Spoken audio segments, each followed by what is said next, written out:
السلام علیکم ناظرین، اس ایپیسوڈ کے شروعات میں ہم دیکھتے ہیں کہ خانقاہ میں پادری جان کمانڈر کے ساتھ امانتوں کی تلاش میں لگا ہوتا ہے کہ اسی لمحے اسے ایک روشنی دروازے پہ پڑتی ہوئی دکھائی دیتی ہے۔ یہ دیکھ کے وہ بہت خوش ہوتا ہے اور ایک دم سے دروازے کے پاس جاتا ہے۔ دروازے کے پاس ایک مشعل ہوتی ہے جسے وہ دیکھتے ہوئے کہتا ہے اور روشنی اس کے ساتھ ہے۔ یہ کہتے ساتھ وہ مشعل کو اندر دھکیلتا ہے تو دروازہ کھل جاتا ہے۔ خفیہ دروازے کے کھلنے پر وہ دونوں بہت خوش ہوتے ہیں اور کمانڈر کہتا ہے ہمیں مقدس امانتوں کی طرف جانے والا راستہ مل گیا ہے۔ یہ کہتے اور سنتے ساتھ وہ دونوں ایک دم سے اس دروازے سے اندر داخل ہو جاتے ہیں۔ دوسری طرف فیلاد بھی کراتولروں کے ساتھ اس مقام پہ پہنچتا ہے جہاں پہ کمانڈر نے پادریوں کو مار ڈالا تھا۔ وہ خون کو ہاتھ لگاتے ہوئے کہتا ہے خون ابھی تازہ ہے، وہ سب مر گئے ہیں، ہمیں دیر ہو گئی ہے۔ ایک جاسوس پوچھتا ہے کیا یہ لوگ رازوں کے محافظ نہیں تھے؟ ان کو کس نے مارا ہے بھائی؟ تو فیلاد کہتا ہے آخر یہ کون کر سکتا ہے؟ مجھے ایک اندازہ لگانے کا حق ہے، چلو دیکھتے ہیں کہ وہ کون ہے۔ شہنشاہ کومینوس اگلے لمحے بغاچ اس خفیہ راستے کو دیکھتے ہوئے کنتورالی سے کہتا ہے کنتورالی یہ جگہ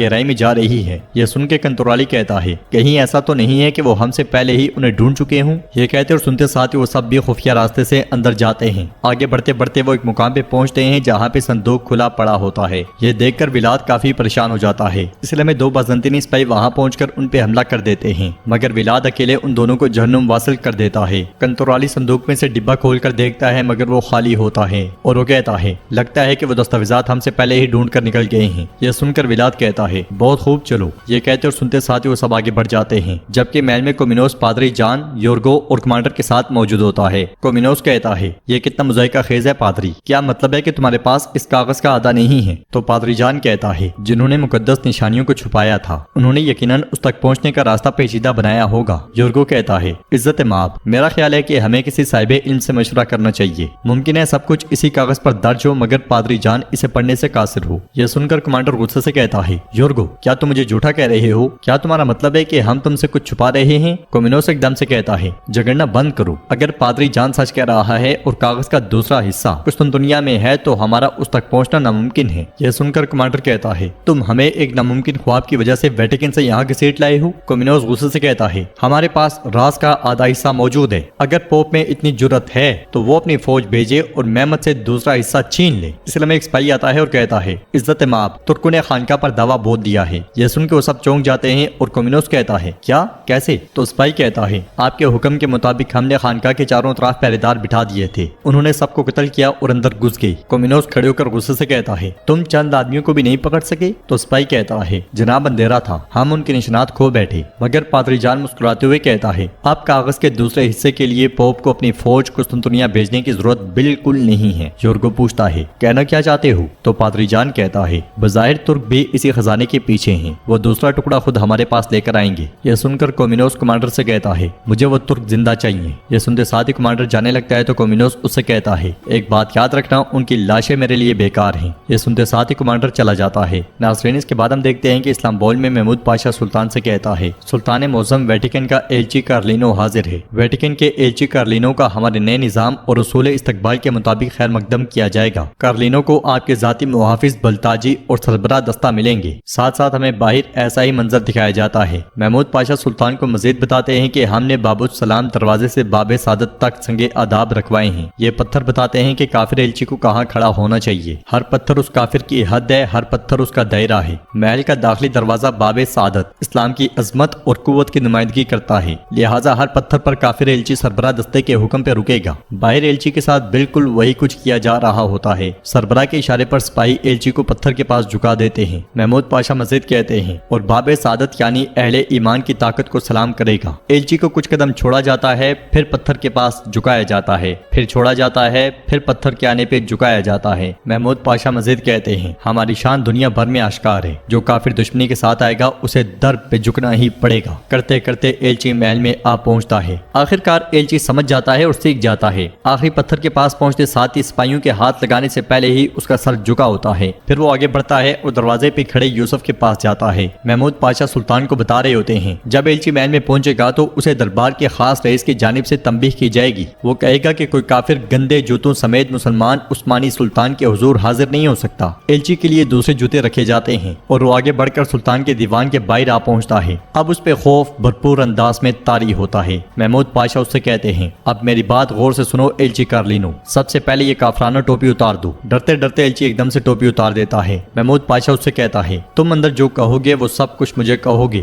ہمارے خاقان جہان پناہ محمد خان کے چہرے کی طرف ہرگز نگاہ نہیں اٹھاؤ گے۔ عثمانی سلطان وہ ہے جو اللہ کی شریعت کو نافذ کرتا ہے، اگر ان رسوم سے ذرا بھی تجاوز کیا تو جان لے کہ یہ سر باقی نہیں رہے گا جس پہ یہ ٹوپی رکھی تھی۔ اس کے ساتھ ہی ایلچی کو جھکا کے سلطان کے سامنے حاضر کر دیا جاتا ہے۔ سلطان کہتے ہیں یہ کیا کہنا چاہتا ہے، اسے بولنے دو۔ تو ایلچی کہتا ہے میں پوپ کا پیغام لے کر آیا ہوں۔ محمود پاشا اسے کہتا ہے پوپ کو ہمارے جلیل القدر سلطان محمد خان سے کیا تمنا ہے؟ جواباً ایلچی کہتا ہے جناب وہ نہیں چاہتے کہ آپ پونس پر جنگ مسلط کریں۔ یہ سنتے ساتھ ہی سلطان اٹھ کے آگے بڑھتے ہیں۔ کارلینوں کی نظریں مسلسل سلطان کے قدموں پہ ہوتی ہیں۔ سلطان پاس پہنچتے ہیں، اشارہ کرتے ہیں اور اسے سلطان کو دیکھنے دیا جاتا ہے۔ اسے پسینے میں شرابور دیکھ کر سلطان اپنا رومال نکالتے ہوئے کہتے ہیں تم پسینہ بہا رہے ہو۔ یہ کہتے ساتھ وہ اسے رومال دیتے ہیں اور ایلچی اپنا پسینہ صاف کرتا ہے۔ سلطان اس سے پوچھتے ہیں کیا تمہیں ترک کھانا پسند ہے؟ ایلچی ہاں میں سر ہلاتا ہے۔ سلطان اس سے کہتے ہیں مجھے بھی اطالوی کھانے بہت پسند ہیں، مگر کھانے کے لیے میں اتروانتو یا روم نہیں جانا چاہتا۔ بے معنی مطالبات چھوڑ دو، ہمارے لیے فتوحات کا دور شروع ہو چکا ہے، اور یہ کبھی نہ بھولنا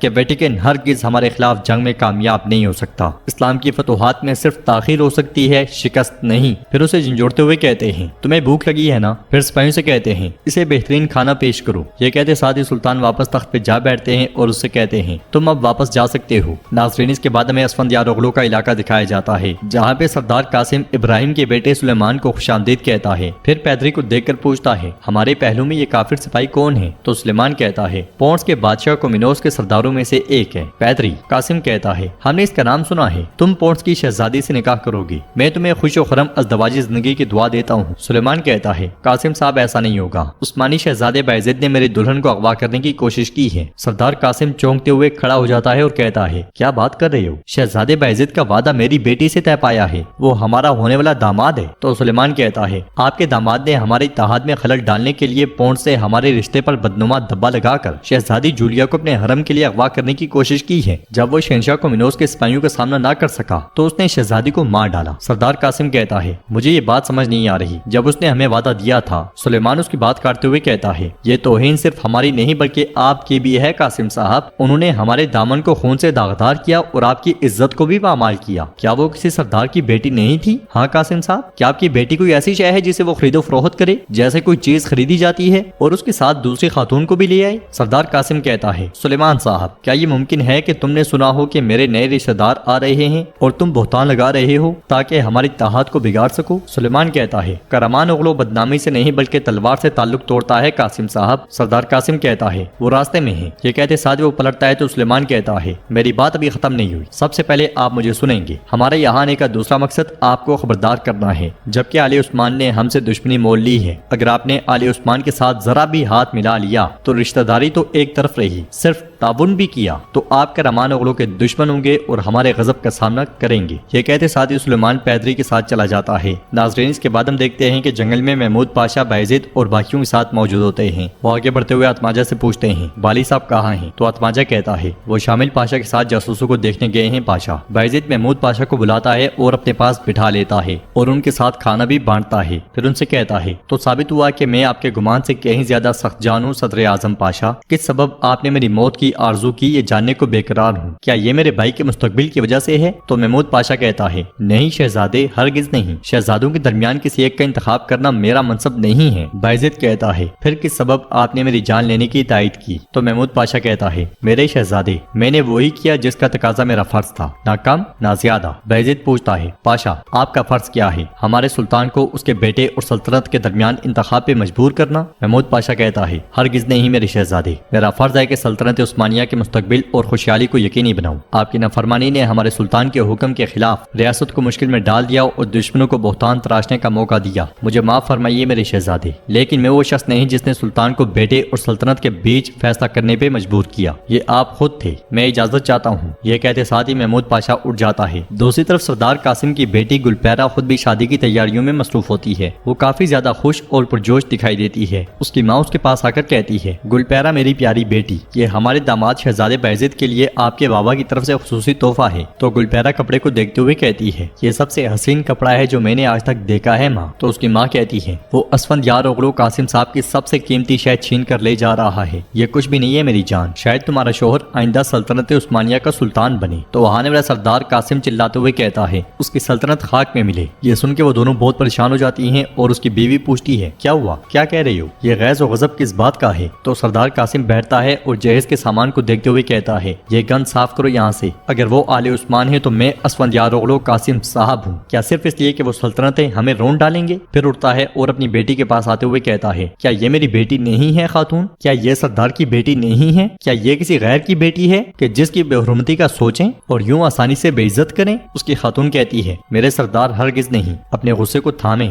ماں کے اشارے پر گلپیرا چلی جاتی ہے اور سردار قاسم بیٹھتے ہوئے کہتا ہے اگر میں عثمان اوغلو سے تعاون کروں تو کرمان اوغلو سے دشمنی ہوگی اور شاید اس جنگ میں نقصان اکیلا مجھے ہی سہنا پڑے۔ اس کی خاتون کہتی ہے جیسا کہ آپ نے کہا سردار، اگر وہ آل عثمان ہیں اور کرمان اوغلو تو آپ اسفندیار اوغلو ہیں۔ قاسم کہتا ہے خاتون وہ سلطنت ہیں اور میں صرف ایک طاقتور سردار ہوں۔ تو ناظرین اس کے ساتھ یہ ایپیسوڈ بھی اختتام پذیر ہوتی ہے۔ ویڈیو پسند آئے تو لائک کر دیں، شیئر کر دیں، سبسکرائب نہیں کیا ہوا تو سبسکرائب